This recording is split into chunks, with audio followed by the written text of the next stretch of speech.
এই খেয়ে যান, কম দামে মজাদার খাবার খেয়ে যান। ঝাল মাংস, পাতলা ঝোলের মাংস, কষা মাংস, ভুনা মাংস, আলু দিয়ে মাংস, পেঁপে দিয়ে মাংস, টক দিয়ে মাংস, কোনটা লাগবে খেয়ে যান।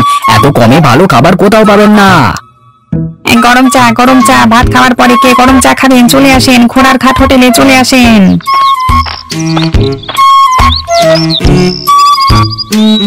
আনিস ভাই, তুমি আছো বলি আমাদের আর চিন্তা করতে হয় না। কম দামে ভালো একটু খাবারের আশায় তোমার হোটেলে আসি।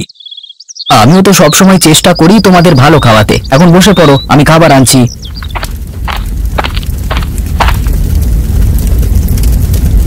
আমাদের দুজনকে টক দিয়ে মাংসের ঝোল দিও তো। এই গরমে টক দিয়ে মাংসের ঝোল খুব ভালো লাগবে। আজকে কি দিয়ে টক দিয়েছো? তেঁতুল দিয়ে? না রে, আজকে বাজারে তেঁতুল পাইনি, তাই জলপাই দিয়ে টক দিয়েছি, সাথে পাতলা ঝোল। অসুবিধা নেই তো? তোমার রান্না নিয়ে আবার কিসের অসুবিধে? আমরা চোখ বন্ধ করে খেয়ে নেব। বাবা ঘন্টু, এই টেবিলে 2 গ্লাস পানি দিয়ে যা, আমি ভাত নিয়ে আসছি। আচ্ছা বাবা।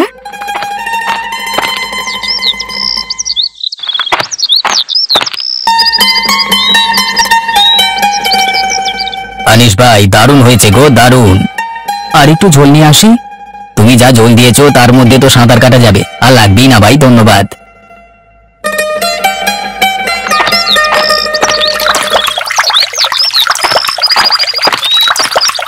আপনারা সবাই এত রোদে কাজ করছেন, আপনাদের ক্লান্তি লাগে না? ক্লান্ত লাগলে কি আর কিছু করবার উপায় আছে? সংসার তো চালানো লাগবে। আপনাদের খুব পিপাসা লাগে তাই না? লাগলেও কিচ্ছু করবার নেই। ও আচ্ছা। তোমাকে তো আগে এখানে দেখিনি। আমি আজই প্রথম এসেছি। আমার বাবার হোটেলে আজ থেকে আমিও কাজ করব। বাবা একা একা এত লোকের ভিড় সামাল দিতে পারেন না। হোটেল তো এখানে একটাই আছে, আনিস ভাই হোটেল।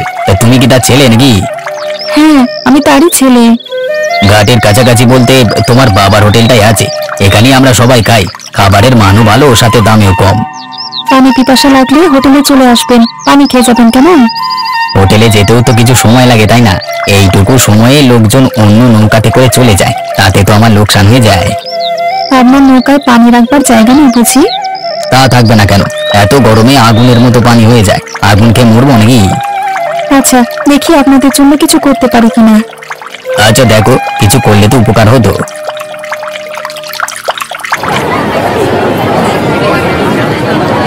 লেবু কত করে হালি? 40 টাকা করে। আমাকে 2 হালি লেবু বাকিতে দেবেন।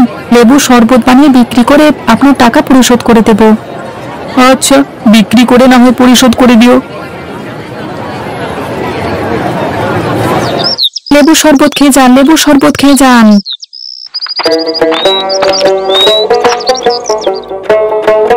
শরবত কত করে? 5 টাকা করে। আচ্ছা, আমাদের 4 গ্লাস দাও। বাঁচলাম, এত গরমের মধ্যে লেবু শরবতটা প্রাণ জুড়িয়ে দিল। এই নাও শরবতের দাম।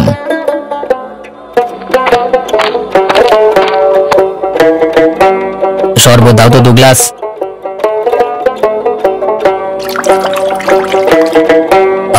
অনেক মজা, আর 1 গ্লাস করে দাও। আচ্ছা, একটু অপেক্ষা করুন, আমি এক্ষুনি সবার জন্য বানিয়ে দিচ্ছি।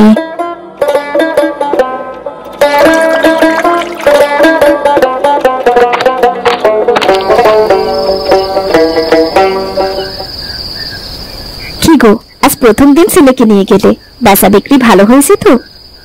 আর বেচা বিক্রি? ঘন্টুকে নিয়েছিলাম আমাকে সাহায্য করতে, ওকে তো আর আমি খুঁজেই পাচ্ছিলাম না। পরে গিয়ে দেখি ঘাটের কাছে একটা বট গাছের নিচে বসে লেবু শরবত বিক্রি করছে। দোকান থেকে চেয়ে চেয়ে লেবু নিয়ে এসেছে। কিরে ঘন্টু, সত্যি নাকি রে? শরবত বিক্রি করে যে টাকা পেয়েছি ওখান থেকে তো দোকানিকে দিয়ে দিয়েছি মা।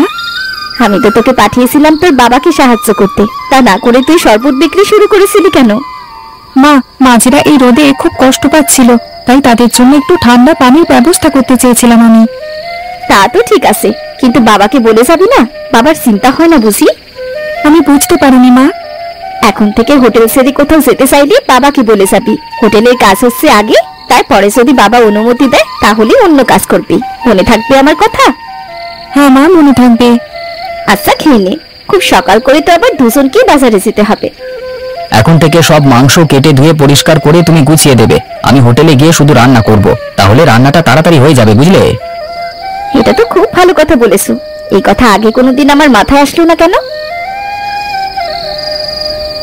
যাই হোক, আমার খাওয়া শেষ, উঠলাম আমি, কেমন?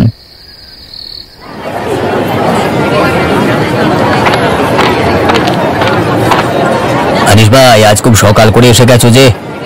কি আর করব, কত করে বললাম প্রতিদিন আমার বাড়ি গিয়ে মাংস দিয়ে আসিস, তা তুই আর যাবি না, তাই আমাকেই আসতে হয় প্রতিদিন।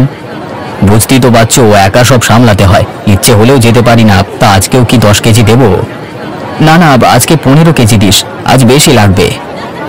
ব্যবসা বুঝি খুব ভালো চলছে তাই না? ভালো খারাপের কি আছে, আমি তো আর তেমন লাভ করতে পারি না। খেটে খাওয়া মানুষদের কাছ থেকে বেশি টাকা নিতে আমার খারাপ লাগে। কিছু মনে করো না আনিস ভাই, তোমাকে ভালোবাসি তাই একটা কথা বলি। তুমি তো আর জমিদার নও, তাই অনেক শ্রম দিয়ে এই কাজটা করো তুমি। আর কেউ না জানলেও আমি জানি, তাই নিজের প্রাপ্যটা বুঝে নিতে লজ্জা করো না। কেউ নিজে থেকে সেধে সেধে দেবে না তোমাকে, নিজেরটা নিজেকেই চাইতে হবে। সবাই কি সবকিছু পারে নাকি? আমি এভাবে কারোর কাছে চাইতে পারি না। তা বললে কি আর হয় নাকি? বিপদে পড়লে কেউ সাহায্য করবে না, তাই সময় থাকতে নিজেরটা বুঝে নাও। আজ তাহলে যাই, আগামীকাল মাংস নিতে আসলে পুরো টাকা দিয়ে দেব। তুমি টাকা পয়সা ঠিক মতো দেবে, এ ব্যাপারে আমার কোনো সন্দেহ নেই। তুমি এখন যাও তাহলে। বাবা, আমাকে কিছু বিস্কুট কিনে দেবে? ছোট ছোট প্যাকেটে বিস্কুটগুলো। এখন আবার বিস্কুট খাবি? এখন না বাবা, হোটেলে কাজ করতে করতে যখন ক্ষুধা লাগবে তখন খাবো। আচ্ছা, যাবার সময় কয়েক প্যাকেট কিনে দেব।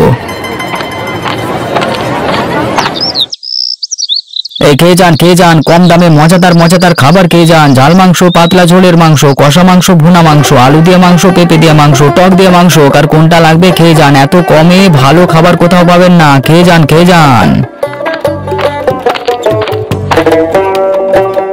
আরে আনিস ভাই, এত জোরে জোরে আর বলতে হবে না। আমরা সবাই জানি এত কমে ভালো খাবার কোথাও পাবো না। না ডাকলে তোরা কি আসবি নাকি? কাজ করতে করতে তো খাবারের কথা মনেই থাকে না। বস টেবিলে। এটা কোনো কথা বললে আনিস ভাই? তোমার খাবারের কথা আমরা ভুলে যাব? শুধু তোমার কারণেই কম দামে মাংস ভাত খেতে পারি। এখন বল কোনটা দেব? তোমার যেটা ইচ্ছে সেটাই দাও, তোমার সব খাবারই আমার ভালো লাগে। আজ তাহলে আলু দিয়ে মাংসের ঝোলটা খা, ওটা বেশ ঝাল ঝাল করে মাখো মাখো করে রান্না করেছি। আচ্ছা দাও তাহলে। ঘন্টু বাপ, এই টেবিলে পানি দে, আমি ভাত মাংস নিয়ে আসছি। দিচ্ছি বাবা।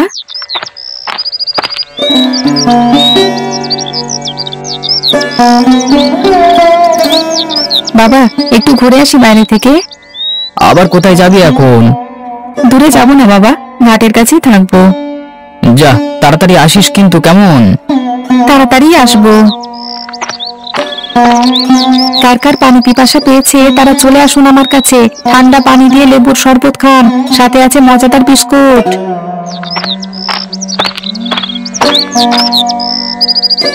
তুমি এত ছোট মানুষ হয়ে যা করছো আমাদের জন্য, তুমি অনেক বড় হও বাবা। তোমার বাবার মতো একজন ভালো মানুষ হও। এই পৃথিবীতে ভালো মানুষ হওয়াটা খুব জরুরি। আমি এটা আমার বাবার কাছ থেকে শিখেছি, কিভাবে মানুষের উপকার করতে হবে তা আমি জানি। সেটা তো বাবা সকলেই জানে, কিন্তু কজন আর মানে বলো? এই যে আমি মানছি, এই নিন শরবত আর এই নিন বিস্কুট।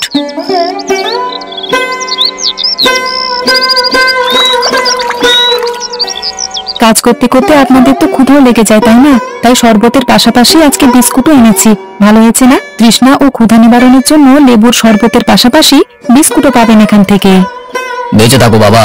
আশেপাশে এই ধরনের কোনো দোকান নেই, শুধু তোমার বাবার এই হোটেলটাই আছে। কেউ তো আর আমাদের কথা ভাবে না। তোমার বাবা ভেবেছিলেন দেখেই এই হোটেলটা দিয়েছিলেন।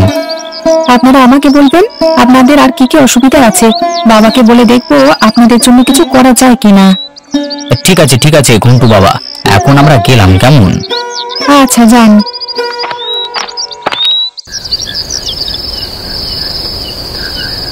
কি আজ কেমন হলো তোমাদের রান্না বান্না? সবাই খেয়ে ভালো বলেছে তো? শুধু আজ কেন, সেটাই তো সবসময় বলে। তোমার মন খারাপ নাকি? কি হয়েছে? হোটেলে কোনো সমস্যা হয়েছে? ঘন্টু কোনো দুষ্টামি করেছে? ওকে নিয়ে আমি আর পারছি না। ওকে এতদিন হোটেলে নিয়ে যাইনি, একাই সব করেছি। এখন লোকজন বেশি হয় দেখে ওকে নিয়েছি, যাতে আমারও একটু উপকার হয়। তাই নাকি? আবারও কি করলো? ও তো এমনিতে কখনো দুষ্টুমি করে না। ও আমার হোটেল ফেলে রেখে কোথায় কোথায় চলে যায়, আমি হিমশিম খেয়ে যাই মাঝে মাঝে। ঘন্টু, তুই কোথায় চলে যাস? তোকে না বারবার বলে দিয়েছি বাবাকে না বলে কোথাও যাবি না। শুনিস না কেন আমার কথা? আমি তো বাবাকে আজ বলে গেছি মা। ওকে তোমায় বলে দিয়েছিল? হ্যাঁ বলেছিস, তবে আমি তাকে বলে দিয়েছিলাম তাড়াতাড়ি আসতে, কিন্তু সারা দিন আর ওর কোনো খবর ছিল না। তুই এসব কি শুরু করেছিস? বাবাকে সাহায্য না করে বাবাকে বিপদে ফেলছিস তুই। তোর বাবা সবাইকে ঠিক মতো দেবে? নাকি তুই কোথায় গেছিস সেই চিন্তা করে অসুস্থ হয়ে যাবে? আমি বাবাকে বিপদে ফেলবো কেন মা? এটা তো আমি কখনোই করতে পারবো না। তাহলে আমাকে বল, রোজ রোজ তুই কোথায় যাস? কোথাও যাইনি মা, ঘাটের কাছেই থাকি। ঘাটের মাঝিরা রোদে ক্লান্ত হয়ে আমার কাছে আসে, আমি কম দামে তাদের শরবত আর বিস্কুট দিই। ও, আজকের বিস্কুটগুলো তুই নিজে না খেয়ে সব তাদেরকে দিয়েছিস? শুনেছো ও কি বলছে?